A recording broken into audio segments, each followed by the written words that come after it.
नमस्कार दोस्तों, राजकीय स्नातकोत्तर महाविद्यालय प्रतापगढ़ के इतिहास विभाग में मैं आप सबका स्वागत करता हूं।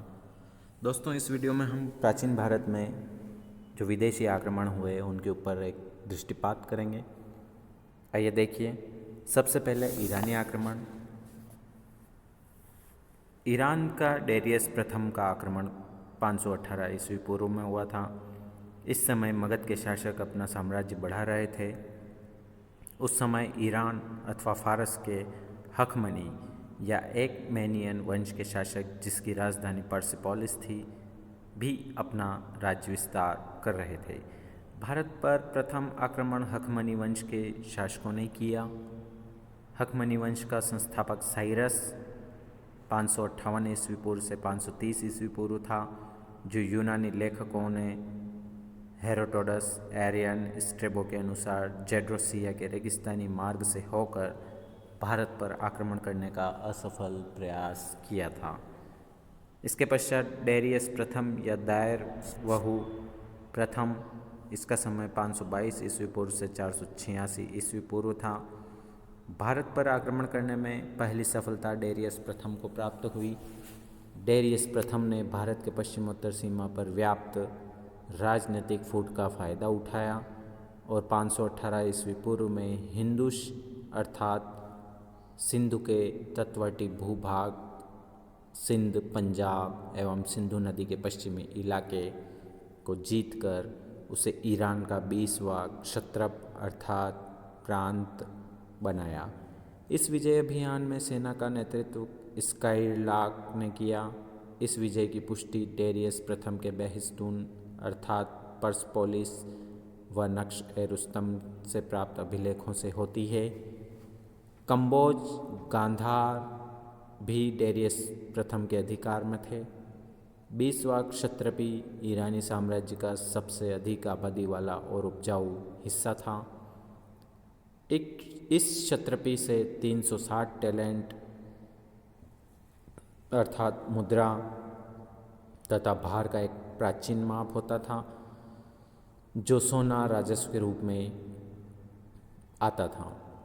डेरियस प्रथम के उत्तराधिकारी। डेरियस प्रथम का उत्तराधिकारी पुत्र जैरसिस या शयार्स 486 ईस्वी पूर्व से 465 ईस्वी पूर्व था, ने यूनानियों के खिलाफ लंबी लड़ाई में भारतीयों को अपनी फौज में इस्तेमाल किया।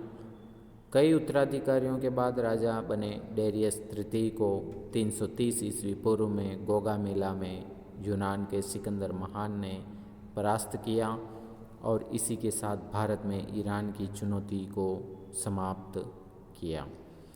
ईरानी आक्रमण के प्रभाव। समुद्री मार्ग की खोज से विदेशी व्यापार को प्रोत्साहन मिला। ईरानी कातिब अर्थात लिपिकार लेखन का एक खास रूप भारत में अपने साथ लाए, जो आगे चलकर खरोष्टी लिपि के नाम से मशहूर हुआ। यह अरबी की तरह दाईं से बाईं ओर लिखी जाती थी। ईरानियों की अरामाइक लिपि का भारत में प्रचार हुआ। अभिलेख उत्कीर्ण करने की कला का भी प्रचार हुआ। ईरानियों की क्षत्र प्रणाली को शक कुषाणों ने अपनाया। अशोककालीन स्मारकों, विशेषकर घंटा आकार के गुंबजों व राज्यादेशों के प्रस्ताव में ईरानी प्रभाव देखा जा सकता है। मौर्य काल में दंड के रूप में सर मुंडाने की प्रथा, स्त्री अंगरक्षकों की नियुक्ति, मंत्रियों के कक्ष में हर समय अग्नि के प्रज्वलित रहने की प्रथा आदि ईरानियों से ही ग्रहण की गई थी। मकदूनियाई आक्रमण। सिकंदर महान का आक्रमण अर्थात 326 ईस्वी पूर्व से 325 ईस्वी पूर्व। ईरानियों के माध्यम से यूनानियों को भारत की अपार संपदा की जानकारी हुई, जिसकी परिणति सिकंदर के आक्रमण में हुई। भारत पर सिकंदर महान का आक्रमण दूसरा विदेशी एवं पहला यूरोपीय आक्रमण था।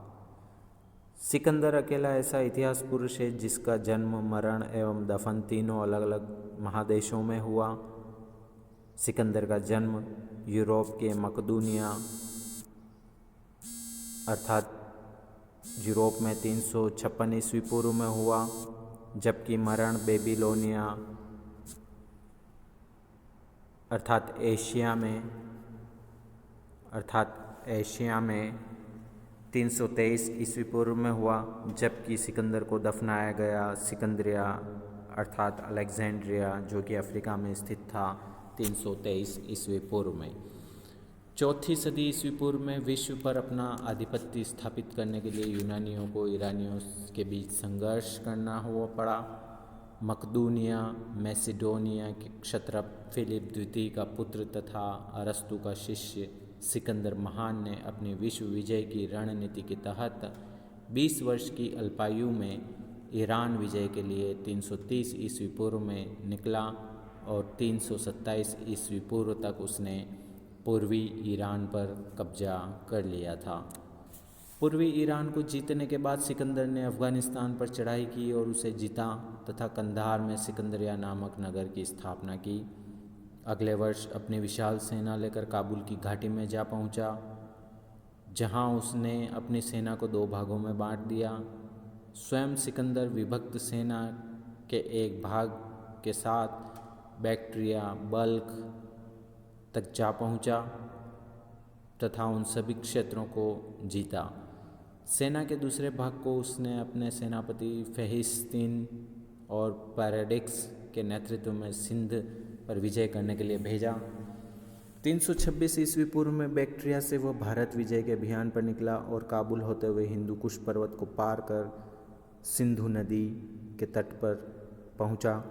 यहाँ उसने सेना को 2 भागों में विभक्त किया। स्वयं सिकंदर विभक्त सेना के एक भाग के साथ लेकर सर्वप्रथम पर्वतीय जाति अश्मक पर आक्रमण किया। इस लड़ाई में सिकंदर घायल हो गया और प्रतिशोध स्वरूप उसने वहाँ की सारी जनसंख्या को मौत के घाट उतार दिया। जब अश्मक राजा लड़ता हुआ मारा गया तो उसकी रानी ने मोर्चा खोला और उसकी देखा देखी उस पर्वतीय प्रदेश की सारी स्त्रियां भी लड़ाई में कूद पड़ीं। कई दिनों के वीरतापूर्ण प्रतिरोध के बाद अश्मक की राजधानी मसग का पतन हो गया। यूनानी लेखक अश्मक के सुदृढ़ दुर्ग आरनास पर कब्जे को सिकंदर के भारतीय अभियान का सबसे बड़ा करिश्मा बताते हैं।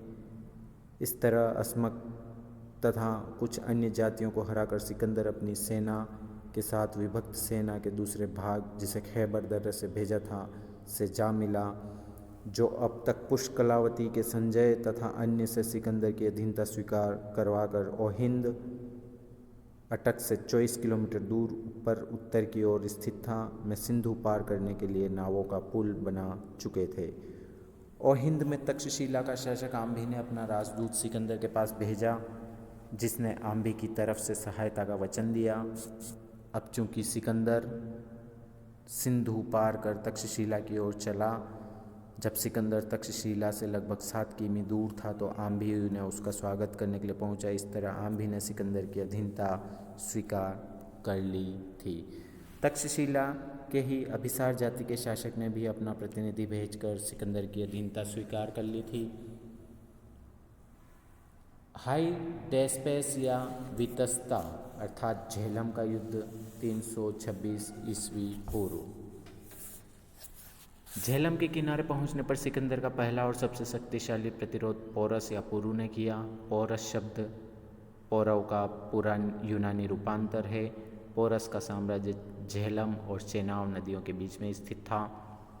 जब सिकंदर के दूत ने पोरस को मिलने का निमंत्रण दिया तो पोरस ने गर्व से कहा, मैं सिकंदर से मिलूंगा जरूर, किंतु अपनी सीमा पर और सेना के साथ। परिणामतः झेलम नदी के आसपास सिकंदर और पोरस की सेनाएं आ जुटी। सिकंदर ने अनुभव किया कि शत्रु के विरोध के कारण झेलम को पार करना संभव नहीं है, इसलिए उसने एक और योजना बनाई, जिसके तहत यूनानी सेनानियों ने बहुत जोर से आवाज़ कर पोरस की सेना को यह प्रकट किया कि वे उसके सामने ही झेलम को पार करेंगे, जबकि वे ऐसा न करके उस स्थान से 24 किमी दूर उत्तर जाकर रात को जब बारिश हो रही थी, झेलम नदी को पार कर कारी के मैदान में पोरस की सेना पर अकस्मात आक्रमण किया। इस आक्रमण का पोरस व उसके सैनिकों ने वीरता से मुकाबला किया। सिकंदर के घुड़सवार तीरंदाज थे। पोरस का हाथी बिगड़कर युद्ध क्षेत्र में भाग गया।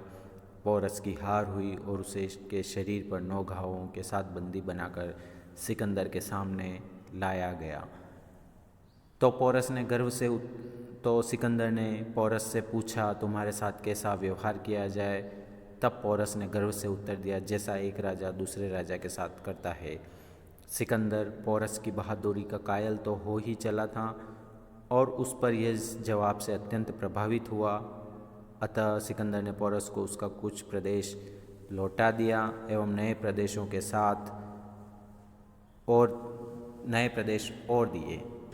इसके बाद सिकंदर व्यास या हाई फैसिस यूनानी स्रोतों के अनुसार नदी के तट के पश्चिम तट पर आ पहुंचा। यहाँ से पूर्व की ओर जाने के लिए सिकंदर के सैनिकों ने इनकार कर दिया था। इसके बाद सिकंदर पुनः झेलम होते हुए सिंधु के मुहाने पर आ पहुंचा। इस बीच सौभूति, मालव, शूद्रक, सोदराय, आलोर, सिंधिमान, पत्तल को विजित किया। यहाँ पर सिकंदर ने अपनी सेना को 2 भागों में विभाजित किया, जिसका नेतृत्व जल मार्ग होते हुए स्वदेश भेजा। स्वयं सेना के एक भाग के साथ मकरान के किनारे स्थल मार्ग से स्वदेश की ओर रवाना हुआ, किंतु 323 ईस्वी पूर्व में बगदाद के निकट बेबीलोनिया पहुंचकर उसकी मृत्यु हो गई। सिकंदर भारत में लगभग 19 महीने 326 से 325 ईस्वी पूर्व तक रहा। सिकंदर की आकस्मिक मृत्यु ने यूनानियों की स्थिति को भारत में विषम बना दिया और सिकंदर के अंतिम सेनापति ने उत्तर पश्चिम को 317 ईस्वी पूर्व में छोड़ दिया। सिकंदर को अपने जीते हुए भाग को सुव्यवस्थित करने का मौका नहीं मिला, फिर भी उसने कुछ प्रबंध किया। अधिकांश विजित राज्य उसने अपने शासकों को लौटा दिए, जैसे सिंधु और झेलम के बीच का प्रदेश आम्भी को, झेलम और व्यास के बीच का प्रदेश पोरस को आदि। अपने जीते हुए भाग को 3 हिस्सों में बांटकर 3 यूनानी गवर्नर को नियुक्त किया। काबुल के समीपवर्ती क्षेत्र का गवर्नर ऑस्केटर्स, सिंधु के पश्चिमवर्ती क्षेत्र का गवर्नर निकेनर, बाद में फिलिप्स व सिंध का गवर्नर पैठन को बनाया।